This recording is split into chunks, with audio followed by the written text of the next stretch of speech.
نحمده ونستعينه ونستغفره ونؤمن به ونتوكل عليه ونعوذ بالله من شرور أنفسنا وسيئات أعمالنا من يهد الله فلا مضل له ومن يضلل فلا هادي له وأشهد أن لا إله إلا الله وحده لا شريك له وأشهد أن محمدًا عبده ورسوله أما بعد فإن خير الحديث كتاب الله وخير الهدي هدي محمد صلى الله عليه وسلم وشر الأمور محدثاتها وكل محدثة بدعة وكل بدعة ضلالة وكل ضلالة في النار. أعوذ بالله من الشيطان الرجيم. بسم الله الرحمن الرحيم. قاف والقرآن المجيد بل عجبوا أن جاءهم منذر منهم فقال الكافرون هذا شيء عجيب أإذا متنا وكنا ترابا ذلك رجع بعيد قد علمنا ما تنقص الأرض منهم وعندنا كتاب حفيظ بل كذبوا بالحق لما جاءهم فهم في أمر مريج أفلم ينظروا إلى السماء فوقهم كيف بنيناها وزيناها وما لها من فروج والأرض مددناها وألقينا فيها رواسي وأنبتنا فيها من كل زوج بهيج تبصرة وذكرى لكل عبد منيب ونزلنا من السماء ماء مباركا فأنبتنا به جنات وحب الحصيد والنخل باسقات لها طلع نضيد رزقا للعباد وأحيينا به بلدة ميتا كذلك الخروج كذبت قبلهم قوم نوح وأصحاب الرس وثمود وعاد وفرعون وإخوان لوط وأصحاب الأيكة وقوم تبع كل كذب الرسل فحق وعيد أفعينا بالخلق الأول بل هم في لبس من خلق جديد. وقال الله تبارك وتعالى والسابقون الأولون من المهاجرين والأنصار والذين اتبعوهم بإحسان رضي الله عنهم ورضوا عنه وأعد لهم جنات تجري تحتها الأنهار خالدين فيها أبدا ذلك الفوز العظيم. تمام قسم کی تعریف و توصیف، حمد و ثنا، کبریائی و بڑائی، بزرگی و برتری، تسبیح و تحلیل، تحمید و تمجید صرف اور صرف اللہ تبارک و تعالیٰ کے لیے لائق و زیبا ہے. بعدہ درود و سلام ہو تمام انبیاء کرام پر، خصوصاً محمد عربی صلی اللہ علیہ وسلم پر. محترم سامعین و سامعات، محرم الحرام کا یہ مہینہ اسلامی سال کا پہلا مہینہ ہے. اسلامی سال کی شروعات ہو چکی ہے، جس میں ہمیں اپنا لائے عمل طے کرنا چاہیے اور پچھلی غلطیوں سے توبہ کر کر نئی پیش رفت کی طرف بڑھنا چاہیے. لیکن اس کے برعکس لوگ اس مہینے کا استعمال غم اور ماتم سے کرتے ہیں. اسی طرح اس مہینے کو منحوس سمجھتے ہیں. اس میں شادی بیاہ کرنا، معاملات کرنا، اس کو منحوس تصور کرتے ہیں، جبکہ یہ مہینہ ان مہینوں میں سے ایک ہے جنہیں اللہ رب العزت نے عزت بخشی ہے، حرمت بخشی ہے اور تقدس بخشا ہے. اللہ کا فرمان ہے ان عدۃ الشہور عند اللہ 12 شہرا فی کتاب اللہ یوم خلق السماوات والارض منها 4 حرم، کہ یقیناً مہینوں کی تعداد اللہ تعالیٰ کے یہاں پر 12 ہے. اسی وقت سے جب سے اللہ تعالیٰ نے آسمان و زمین کو پیدا کیا، منها 4 حرم، اور ان 12 مہینوں میں سے 4 مہینے حرمت والے ہیں. ان 4 مہینوں کی حرمت کی وضاحت حدیث رسول صلی اللہ علیہ وسلم سے ہوتی ہے. تو پتہ یہ چلا کہ ان مہینوں کی وضاحت کہ یہ مہینے کون کون سے ہیں اور ان میں سے کون سے مہینے حرمت والے ہیں، اس کی صراحت، اس کی تشریح حدیث شریف سے ہوتی ہے. اور قرآن کو سمجھنے کے لیے صحیح احادیث کا ہونا بہت ضروری ہے. جو یہ دعویٰ کرتے ہیں کہ ہماری ہدایت کے لیے صرف اور صرف قرآن کافی ہے اور احادیث میں بڑا اختلاف ہے، احادیث میں اگر ہم جائیں گے تو فتنے میں مبتلا ہو جائیں گے، تو یہ انکار حدیث اور انکار سنت کا فتنہ ہے، جس سے بچنے کی کوشش کرنا چاہیے۔ جو یہ باور کرانے کی کوشش کرتے ہیں کہ احادیث کی ہمیں قطعی ضرورت نہیں ہے، اور احادیث یہ نعوذ باللہ اس سے امت میں اختلاف پیدا ہوتا ہے، اور یہ حدیثیں عجمی سازش کا نتیجہ ہے، بہت سارے الزامات لگاتے ہیں۔ لیکن ان 4 مہینوں کی جو وضاحت اور صراحت ہے یہ حدیث شریف سے ہوتی ہے۔ اللہ کے نبی صلی اللہ علیہ وسلم فرمایا کہ زمانہ گھما کے وہیں آ گیا جہاں پر تھا۔ 4 مہینے ان میں سے حرمت والے ہیں، 3 پے در پہ ہے، اور 1 جمادی الاخر اور شعبان کے درمیان ہے، یعنی رجب مضر۔ اور وہ 3 مہینے جو پے در پہ ہیں وہ کون سے ہیں؟ ذی قعدہ، ذی الحجہ اور محرم۔ تو یہ مہینہ جو ہمارے اوپر سایہ فگن ہے یہ حرام مہینوں میں سے ایک مہینہ ہے۔ اسی طرح اس مہینے کے اندر اللہ کے نبی صلی اللہ علیہ وسلم مکہ میں بھی عاشورے کے روزے کا اہتمام کرتے تھے۔ پھر جب مدینہ میں آئے تو اللہ کے نبی صلی اللہ علیہ وسلم نے پوچھا یہودیوں سے کہ آپ لوگ روزہ کیوں رکھتے ہو؟ تو یہودیوں نے کہا کہ اس روز اللہ تعالیٰ نے فرعون کے ظلم سے، اس کے جبر سے، اس کے پنجہ استبداد سے موسیٰ علیہ السلام کو نجات دی، تو اس کے شکرانے کے طور پر ہم روزہ رکھتے ہیں۔ اللہ کے نبی صلی اللہ علیہ وسلم نے فرمایا نحن احق بموسیٰ منکم، کہ ہم تم سے زیادہ موسیٰ علیہ السلام کے حقدار ہیں۔ یعنی تم یہ روزہ رکھ رہے ہو، تم تو موسیٰ علیہ السلام کے امتی ہونے کا دعوے دار ہو، اور تم اپنی نسبت اس طرف کرتے ہو، اور تم یہ جتلانے کی کوشش کرتے ہو کہ ہمارے پاس آسمانی دین ہے اور ہم برحق ہے، عیسائیت غلط ہے اور فلاں غلط ہے۔ ہم تم سے زیادہ اس بات کے حقدار ہے کہ موسیٰ علیہ السلام کے فرعون سے ظلم کی نجات کی بنا پر روزہ رکھے۔ پھر صحابہ کرام نے اللہ کے نبی صلی اللہ علیہ وسلم سے فرمایا کہ اللہ کے نبی صلی اللہ علیہ وسلم اس روز یہ یہودی روزہ رکھتے ہیں، اور آپ کا حکم ہے خالف الیہود، یہود کی مخالفت کرو۔ اللہ کے نبی صلی اللہ علیہ وسلم نے فرمایا کہ اگر میں اگلے سال زندہ رہا تو 9 محرم کا بھی روزہ رکھوں گا۔ تو اس مہینے میں ہمیں روزے کا اہتمام کرنا چاہیے، 9 اور 10 محرم کا، جس کے تعلق سے اللہ کے نبی صلی اللہ علیہ وسلم کی حدیث وارد ہے کہ جس نے اس دن روزہ رکھا میں اللہ تعالیٰ سے امید کرتا ہوں کہ اللہ تعالیٰ اس کے پچھلے 1 سال کے گناہ کو معاف کرے گا۔ اور یہ بھی ارشاد ہے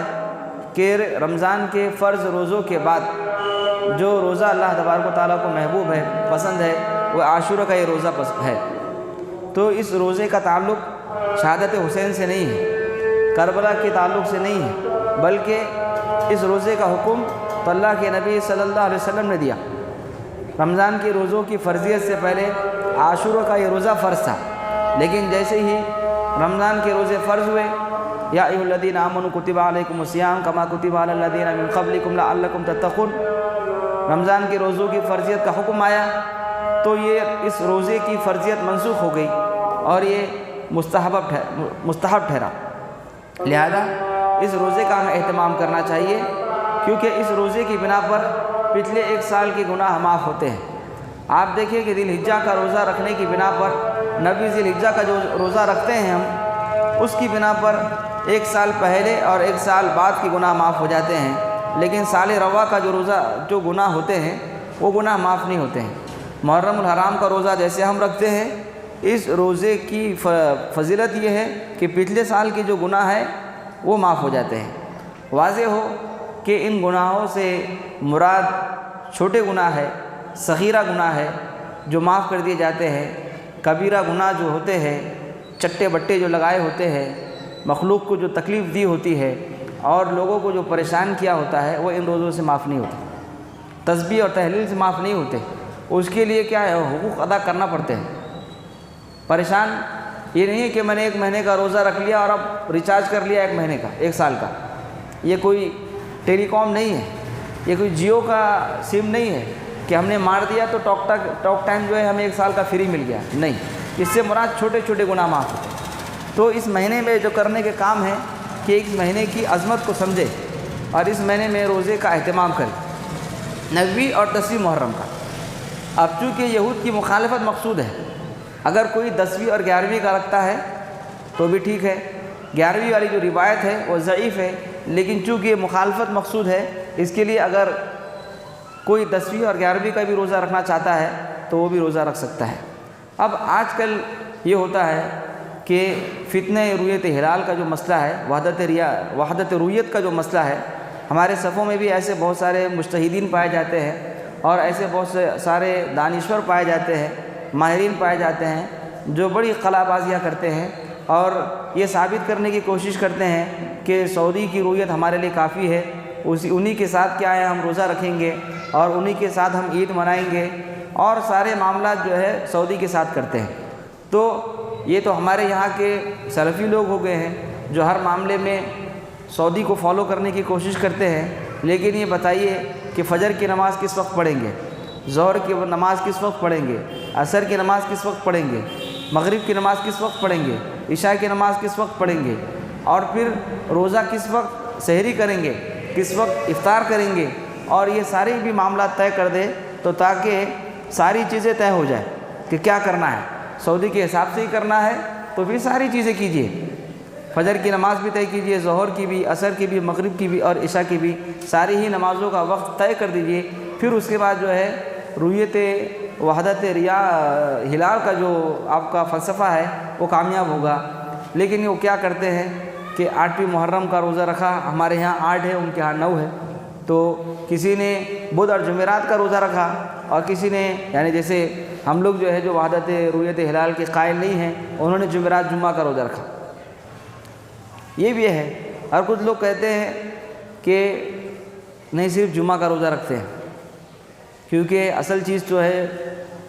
عاشورہ کا ہے، اور عاشورہ کہتے کس کو ہے، 10ویں روزے کو کہتے ہیں، اس کے لیے صرف 10ویں کا رکھیں۔ یہود کی مخالفت کہاں کا کرے؟ اب یہود تو پینٹ بھی پہنتا ہے، کیا ہم لوگ اپنی پینٹ پہننا بند کر دیں؟ اور یہود تو کھانا بھی کھاتا ہے، تو کیا ہم کھانا بند کر دیں؟ یہود تو گاڑی بھی استعمال کرتا ہے، تو ہم گاڑی استعمال کرنا بند کر دیں؟ یہود بلند اور یہ بڑی بڑی اونچی عمارتیں بند کرتا ہے، تو کیا ہم گھروں میں رہنا بند کر دیں؟ انہوں نے روڈیں تعمیر کی ہے، تو کیا ہم روڈوں پر چلنا بند کر دیں، زمین پر چلنا شروع کر دیں؟ وہ گاڑیوں میں چلتے ہیں، تو کیا ہم چھکڑے پر چلنا شروع کر دیں؟ تو یہ ہمارے وہ بھائی لوگ ہیں کہ جو دھڑلے سے بدعت کرتے ہیں، جن کے ہاں بدعت کا یہ مزاج ہے کہ کر لو ثواب ملے گا،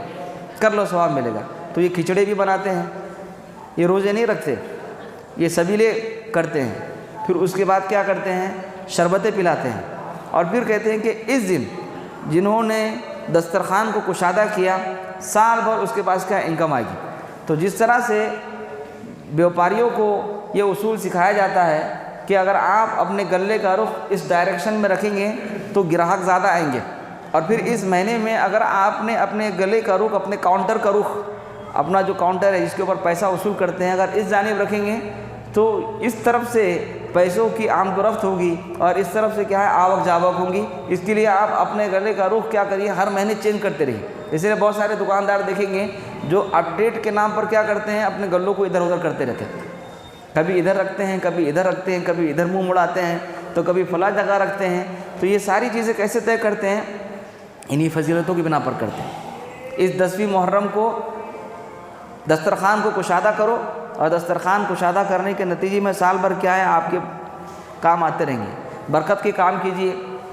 حقوق ادا کیجیے، اپنے کمزوروں کی رعایت کیجیے۔ یہ نہیں کہیے کہ یہ میرے چھاتی پر بیٹھ کر کھائیں گے کیا، کب تک ایسا معاملہ چلے گا، یہ کرے گا نہیں۔ اللہ کے نبی صلی اللہ علیہ وسلم کی حدیث ہے کہ تم اپنے کمزوروں کی بنا پر کیا ہے رزق دیے جاتے ہو۔ ہمارے ہاں تو معاملہ ہی الٹا ہے،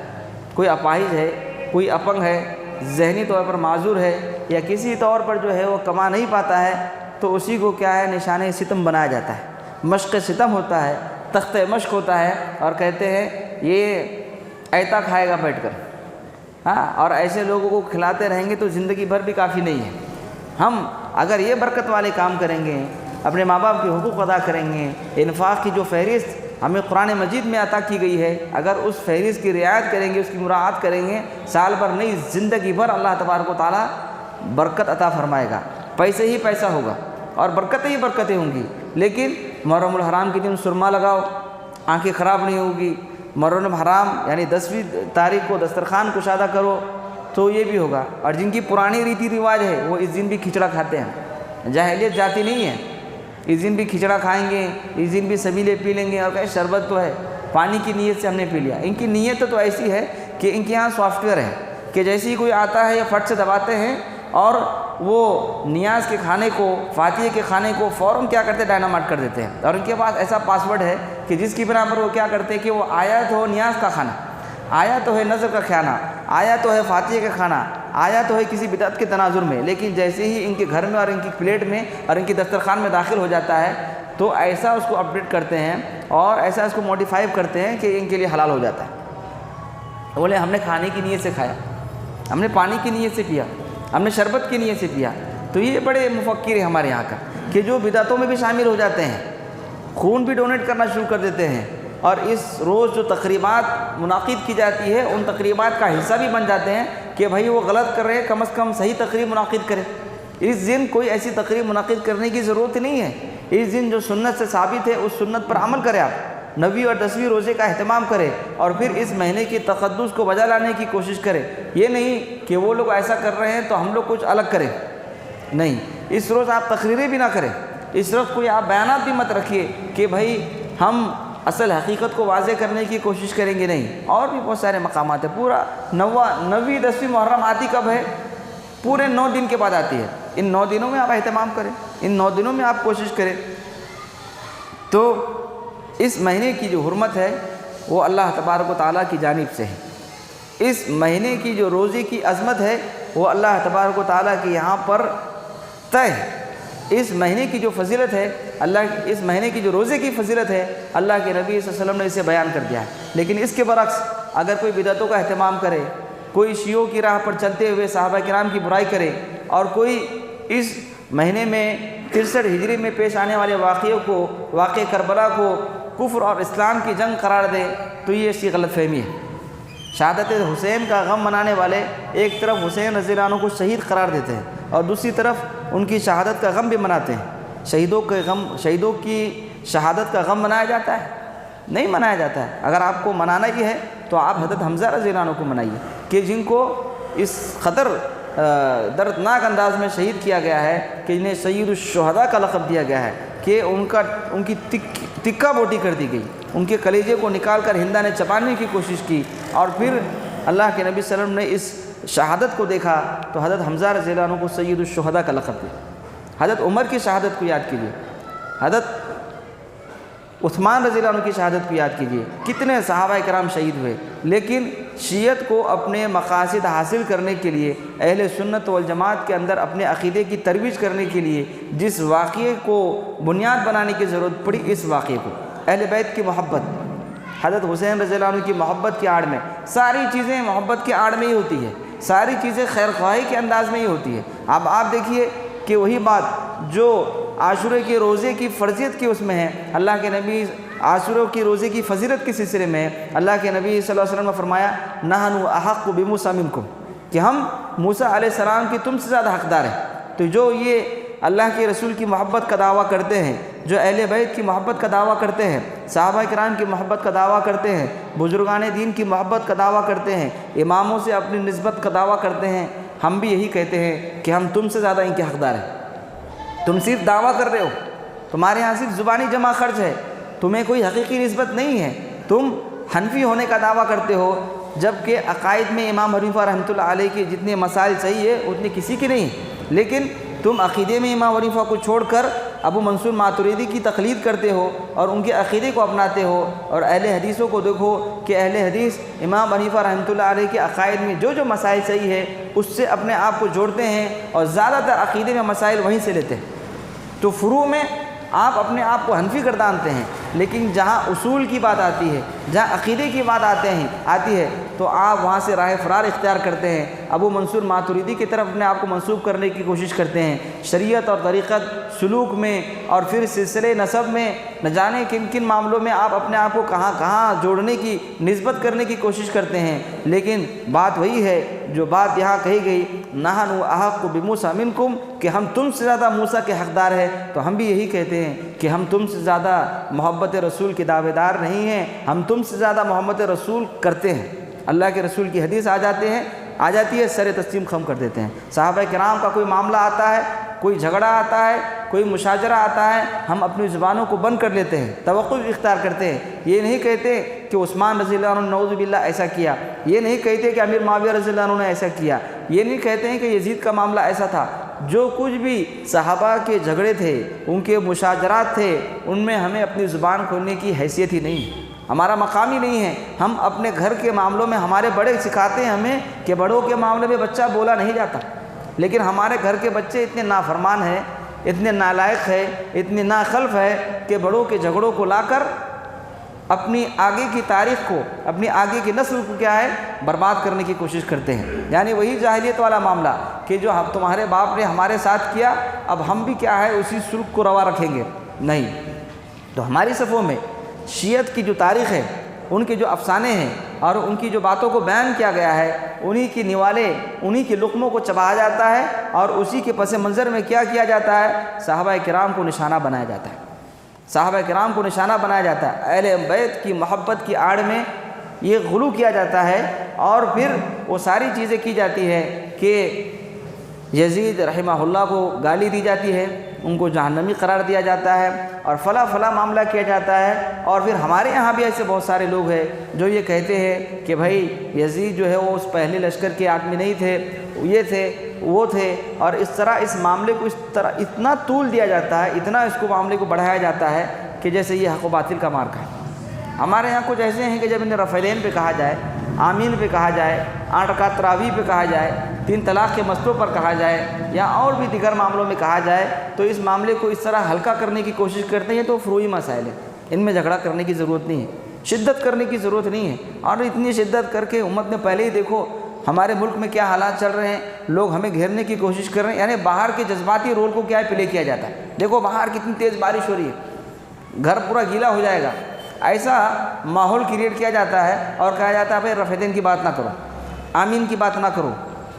اور پھر اس طرح نماز کا جو فرق ہے، نماز پڑھنے تو صرف نماز پڑھنے تو مسجد میں آئے گا، نماز پڑھے گا، جیسا چاہے پڑھے، اللہ تعالیٰ قبول کرنے والا ہے، تم کون ہوتے ہو؟ لیکن جہاں مشاجرات صحابہ کا معاملہ ہوتا ہے، ہم کہتے ہیں بھائی خاموش ہو جاؤ، آپ کا کیا لینا دینا، آپ کو کیا واسطہ ہے ابو بکر رضی اللہ عنہ سے، آپ کو کیا واسطہ ہے عمر رضی اللہ عنہ سے، آپ کی کیا حیثیت ہے کہ آپ عثمان رضی اللہ عنہ کے بارے میں کہو، آپ کی کیا حیثیت ہے کہ آپ امیر معاویہ رضی اللہ عنہ کے بارے میں کہو؟ نہیں، میں تو یہ جھگڑا نکالوں گا، یہ بڑی بات ہے۔ اس کی بنا پر اسلام کا شیرازہ منتشر ہو گیا تھا۔ آپ ابو بکر اور عمر رضی اللہ عنہ سے تبرہ کرنے والوں سے، جو عائشہ رضی اللہ عنہ کو گالی دیتے ہیں، جو عائشہ رضی اللہ عنہ پر الزام لگاتے ہیں، نعوذ باللہ، آپ ان کی صفوں میں شامل ہوتے ہیں۔ ایک طرف جو دعوت توحید دے، ایک طرف جو اتباع رسول کی دعوت دے، ان کو آپ یہ کہہ کر ہلکا کرنے کی کوشش کرتے ہیں کہ وقت اس کا متقاضی نہیں، حالات اس کا تقاضا نہیں کرتے، مصلحت کا تقاضا ہے کہ لوگوں کو اپنے مسلکوں پر قائم رہتے ہوئے اتحاد کا نعرہ بلند کیا جائے۔ اتحاد تو اس بات میں ہے کہ جو اس وقت ہوا تھا اس کو آپ خاموشی سے گزر جائیں، لیکن نہیں، آپ اس معاملے کو کورید رہے ہیں، اس زخم کو جو سوکھ چکا ہے بار بار کورید کے کیا ہے ہرا کرنے کی کوشش کر رہے ہیں، اور بار بار تاریخی حقیقت کو توڑ مڑوڑ کر پیش کرتے ہیں۔ اور ہمارے یہاں پر صوفیت کا زیادہ رنگ ہے، صوفیت کی ابھی حکومت بھی آئی ہوئی ہے، بڑے سوشل میڈیا پر چرچے چل رہے ہیں، تو ایک طرف توحیدی حکومت ہے، ایک طرف صوفیوں کی حکومت آئی ہے، لوگ کسی کی حکومت کے قیام کو بڑی چرچا دے رہے ہیں۔ ایک حکومت جو کب سے قائم ہے اس کی کوئی تائید نہیں کرتا، اس کو کوئی سراہتا نہیں، اس کے کیڑے نکالنے کی کوشش کی جاتی ہے، اس کو پریشان کرنے کی کوشش کی جاتی ہے۔ اور ایک حکومت جو 2021 میں قائم ہو گئی ہے، اس کے لیے اتنے آسمان و زمین کے خلابے ملائے جا رہے ہیں، اور اتنی زیادہ خوشی کا اظہار کیا جا رہا ہے۔ ویٹ اینڈ واچ، فانتظروا انی معکم من المنتظرین، انتظار کرو، دیکھو تو صحیح کہ ایک حکومت جس کی بنیاد توحید پر قائم کی گئی ہے، ایک حکومت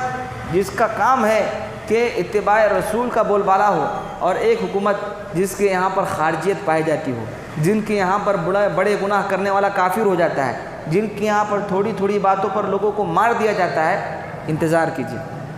سوشل میڈیا کا دور ہے، جذبات میں آ کر اسٹیٹس پر کوئی فوٹو نہ رکھ دیجیے، جذبات میں آ کر کوئی ایسا بیان نہ دے دیجیے کہ کل جا کے توڑ مڑوڑ کے اسی بیان کو آپ کے خلاف استعمال کیا جائے۔ اس کے لیے حکمت کا تقاضا اب یہ ہے، آپ جہاں پر دین کے معاملے میں حکمت کہتے ہیں تو ایسے معاملے میں آپ ہی کی بھاشا میں، آپ ہی کی زبان میں کہا جاتا ہے ذرا حکمت کا تقاضا ہے، صبر کیجیے، صبر کیجیے۔ 2012 میں کسی کو اقتدار دیا تھا، جھنجھنا دیا گیا تھا، کھلونا دیا گیا تھا، تو انہوں نے کیا کر لیا؟ وہاں پر تہس نہس کر دیا، اس ملک کو برباد کر دیا۔ 2021 میں کسی کو دیا گیا ہے، کسی مقصد کے تحت دیا گیا ہے، کوئی نہ کوئی اس کے پیچھے کوئی نہ کوئی راز ہے، اس کو سمجھنے کی کوشش کریں۔ یہ ہمارا مسئلہ نہیں ہے، ہم ہمارے گلی کے نگر سیوکوں کو نہیں سمجھ پاتے، یہاں کے ایم ایل ایز کو نہیں سمجھ پاتے، یہاں کے سیاسی رہنماؤں کو نہیں سمجھ پاتے، تو یہ بڑی دور کی بات ہے۔ لہذا مشاجرات صحابہ کا جو معاملہ ہے، جہاں پر صحابہ کرام کے جھگڑوں کا معاملہ ہے، اس میں ہمیں طول دینے کی ضرورت نہیں ہے، جھگڑا کرنے کی ضرورت نہیں ہے۔ جو عمر رضی اللہ عنہ کو برا کہے، جو ابو بکر رضی اللہ عنہ کو برا کہے، وہ تمہیں اچھے لگتے ہیں، تم اس واقعے کو ان سے جوڑ کر اپنے ایمان کو خطرے میں ڈال رہے ہو۔ آپ دیکھیں کہ لوگوں کی تحریریں موجود ہے، عثمان رضی اللہ عنہ کے تعلق سے لوگوں کی تحریریں موجود ہے۔ ہماری اہل سنت والجماعت کے درمیان جو عثمان رضی اللہ عنہ کو نعوذ باللہ الزام لگاتے ہیں، اقربا پرور کہتے ہیں، کتابیں موجود ہے، آپ پڑھیں کہ انہوں نے صحابہ کرام کی عزت کو، ان کی عظمت کو کتنا تار تار کیا۔ تو ایک طرف ہم پر یہ الزام لگایا جاتا ہے کہ تم جو ہے صحابہ کرام کی عزت نہیں کرتے، عمر رضی اللہ عنہ کو نہیں مانتے، انہوں نے 20 رکعت تراویح کا اہتمام کیا، انہوں نے عورتوں کو خواتین کو مسجد میں آنے سے روکا، انہوں نے 3 طلاق کو 3 قرار دیا، اور تم جو ہے عمر رضی اللہ عنہ کو نہیں مانتے۔ پھر عمر رضی اللہ عنہ کی فضیلتیں اور ان کی منقبتیں بیان کی جاتی ہے، اور آپ کیا کرتے ہیں؟ عمر رضی اللہ عنہ کے تعلق سے جو 20 رکعت والی روایت ہے وہ صحیح نہیں ہے،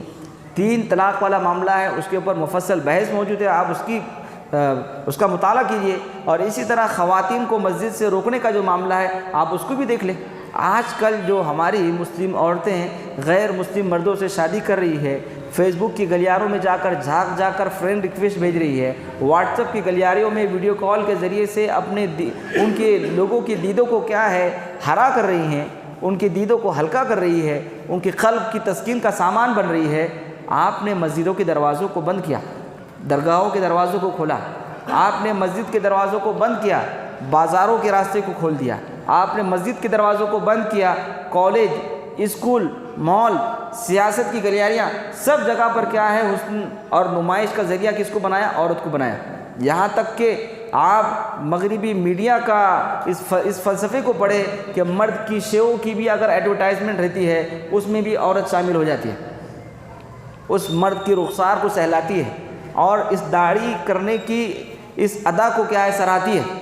تو آپ نے عورتوں کے لیے ان راستوں کو مسدود کر دیا، بند کر دیا، اور پھر آپ کہتے ہیں کہ یہ جو ہے عورتیں بگڑ رہی ہے، بے راہ روی کا شکار بن رہی ہے۔ جس طرح سے 3 طلاق کے موقف پر مسلم پرسنل بورڈ نے یہ کہا صاف طور پر کہ اس مسئلے میں اہل حدیث کا موقف صحیح ہے، تو آپ بھی اگر ہماری بچیوں کو، ہماری ماں و بہنوں کو اسلام سے صحیح معنی میں جوڑنا چاہتے ہیں تو آپ مسجدوں کے دروازوں کو کھول دیں۔ آپ کی حنفیت میں بھی اس بات کی وسعت موجود ہے، گنجائش موجود ہے، آپ بھی اپنی مسجدوں میں ایک حصہ بنائیں جہاں پر عورتیں آئیں، تعلیم حاصل کریں، اور اپنے دین و ایمان کو کیا ہے نیا کرنے کی کوشش کریں، اپنی ایمان کی حفاظت کریں، اپنی عزت کی حفاظت کریں۔ تو یہ کوشش ہونی چاہیے اس بات کی ہمیں کہ مغربی میڈیا ہے، اور پھر آج کا یہ ہمارا یہاں کا دور ہے، نازک دور ہے، الیکشن بھی قریب ہے، 2022 آنے والا ہے، اور بھی ہے بہت ساری جگہ پر، ہمارے یہاں بھی الیکشن ہونے والے ہیں، بہت سارے معاملات ہیں۔ اس کے لیے کوشش اس بات کی کرے کہ ہم اس تناظر میں اس مہینے کی جو عظمت ہے، اس مہینے کے تعلق سے جو بھی معاملات طے کیے گئے ہیں، شریعت کی نگاہ سے اس کو دیکھنے کی کوشش کریں۔ یہ نہیں کہ آپ صحابہ کرام پر انگلی اٹھائیں، یہ نہیں کہ آپ اس معاملے میں جو بدعتی راہ ہوتی ہے اس راہ پر چلنے کی کوشش کریں اور اپنی نیت کو بدل لیں۔ آپ نے کھچڑا کھا لیا، آپ نے پانی پی لیا، آپ نے سبیلیں لگا لی، اس وقت جو بلڈ ڈونیشن کا کیمپ اہتمام کیا گیا، کوئی تقریب منعقد کی گئی، اس موقع پہ آپ شرکت کر دی اور آپ نے کہا یہ بھی ہم کرنا چاہتے تھے، نہیں۔ آپ اپنا ایک سخت موقف رکھیں، آپ اپنا ایک اصول بنائیں، آپ اپنی ایک دعوت دیں۔ اس محرم الحرام کے تناظر میں آپ صحابہ کرام کی عظمتوں کو یاد کریں، اسلامی تاریخ کو دہرائیں کہ اسی ماہ میں جو ہجرت کی گئی تھی، اسی چیز کو کیا ہے سال کا پہلا مہینہ قرار دیا گیا۔ شیعت کی نہیں، شیعت روافضیت، خارجیت، یہ اسلام کی دشمن ہے۔ ان کی منہج اور ان کی فکر پر جو چلنے والے ہیں ہماری صفوں میں، ان کو پہچاننے کی کوشش کریں۔ شیعت، خارجیت، روافضیت، اور اس کے بعد آپ دیکھیں کہ جو ہمارے یہاں پر صحابہ کرام سے منسوب ہونے کا دعویٰ کرتے ہیں اور جو بزرگوں کی بزرگیت کا دعویٰ کرتے ہیں، یہ صرف دعویٰ ہے۔ وہی جملہ ہم کہیں گے نحن احق بموسیٰ منکم، کہ اللہ کے نبی صلی اللہ علیہ وسلم نے جب یہودیوں سے کہا کہ ہم تم سے زیادہ حقدار ہیں، تم کیا روزے کا اہتمام کرتے ہو، تم نے کیا موسیٰ کو جانا، تم نے کیا فلاں معاملے کو کیا، ہم بھی یہی کہتے ہیں کہ ہم تم سے زیادہ امام ابو حنیفہ کو ماننے والے ہیں، تم سے زیادہ امام شافعی کو ماننے والے ہیں، تم سے زیادہ امام مالک کو ماننے والے ہیں، تم سے زیادہ امام احمد بن حنبل کو ماننے والے ہیں، تم سے زیادہ حضرت عمر رضی اللہ عنہ کو ماننے والے ہیں، تم سے زیادہ اس معرکہ کربلا کو سمجھنے والے ہیں، تم سے زیادہ صحابہ کی عظمت کو سمجھنے والے ہیں۔ لیکن تم نے تو یہ ہوا اڑا دی ہے کہ یہ اللہ کو نہیں مانتے، رسول کو نہیں مانتے، صحابہ کی عزت کو نہیں کرتے، عزت نہیں کرتے، بزرگان دین کو برا بلا کہتے ہیں، اور پھر ہمارے بزرگوں کو مردہ کہتے ہیں، کھڑے اور آڑے کی تشبیہ سے کیا ہے تعبیر دیتے ہیں۔ یہ ساری کیا ہے پروپیگنڈے ہیں، وہی پروپیگنڈے جو ہمارے آئی ٹی سیل والے کیا کرتے ہیں، بیٹھ کے ایک دوسرے کے خلاف کرتے ہیں، وہی پروپیگنڈے یہاں پر بھی کیا جاتے ہیں۔ سیاست کا غیر اثر یہاں پر بھی وہی پایا جاتا ہے جو وہاں پایا جاتا ہے۔ وہاں پر جیسے اندھے پائے جاتے ہیں، ہمارے یہاں اس سے بڑے اندھے پائے جاتے ہیں۔ وہ تو سیاسی اندھے ہیں، ہمارے یہاں دینی اندھے بھی پائے جاتے ہیں، بڑے وقت پائے جاتے ہیں۔ تو یہ ہے کہ جو تحریکیں، جو منہج اور جو انحرافی شکلیں ہمارے یہاں موجود ہے، اس کو سمجھنے کی ضرورت ہے کہ یہ شکلیں آج سے نہیں ہیں، کئی سالوں سے موجود ہے، اور ہم آج سے نہیں ہیں، ہم اتنے ہی قدیم ہیں جتنا قدیم اسلام ہے۔ ہماری تاریخ اتنی قدیم ہے جتنی قدیم اسلام کی تاریخ ہے۔ ہم کوئی نئے نویلے نہیں ہیں، ہم نے جمعہ 8 دن میں آ کے مسجد کو نہیں بنایا، یہ حق یہاں تاخیر سے پہنچا۔ تو یہاں کے لوگوں کی کوتاہی ہے، یہاں کے لوگوں کی تقصیر ہے، یہاں کے لوگوں کی غفلت ہے کہ یہ چیز یہاں پر کم پہنچی۔ آج بھی بہت ساری ٹیکنالوجی ہے جو ہمارے جاننا میں نہیں پہنچی، تو کیا ہم اس ٹیکنالوجی کا انکار کر دیں گے؟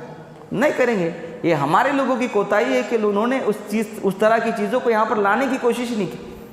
جدوجہد نہیں کی۔ اللہ سے دعا ہے کہ اللہ تبارک و تعالیٰ اس مہینے کی عظمت کو، حرمت کو سمجھنے والا بنائے۔ اللہ تبارک و تعالیٰ آج کے اس ملک کی تناظر میں جو فتنے رونما ہو رہے ہیں، اللہ تبارک و تعالیٰ ہماری اس سے حفاظت فرمائے۔ اے اللہ تبارک و تعالیٰ ہماری ماں و بہنوں کی، بیٹیوں کی عزت کی حفاظت فرما۔ اے اللہ تبارک و تعالیٰ انہیں مسجد میں آنے کی توفیق عطا فرما۔ اے اللہ تبارک و تعالیٰ ایسے جیالوں کو پیدا فرما کہ جو باطل کا مقابلہ کرے۔ اے اللہ تبارک و تعالیٰ جہاں کہیں بھی مسلمانوں کو اس ملک میں ستایا جا رہا ہے، ان کی پریشانی کو دور فرما۔ اے اللہ تبارک و تعالیٰ شر پسندوں کی صفوں کے اندر انتشار کو پیدا کر دے۔ اے اللہ تبارک و تعالیٰ ہماری پریشانیوں کو دور فرما، دین سے ہمیں جوڑ دے۔ اے اللہ تبارک و تعالیٰ جہاں کہیں بھی مسلمان کسی بھی جگہ خطے میں پریشان ہوں، ان کی عزت کی، ان کی آبرو کی، ان کی جان کی، ان کی مال کی حفاظت فرما۔ اقول قولی ھذا استغفر اللہ لی ولکم ولسائر المؤمنین والمؤمنات۔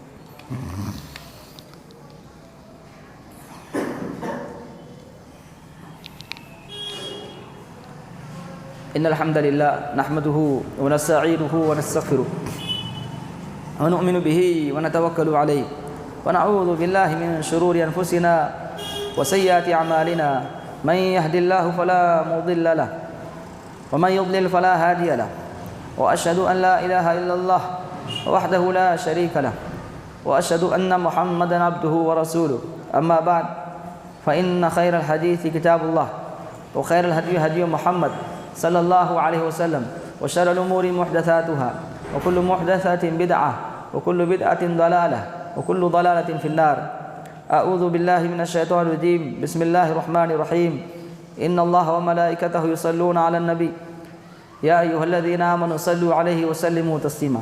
اللهم صل على محمد وعلى آل محمد كما صليت على إبراهيم وعلى آل إبراهيم إنك حميد مجيد۔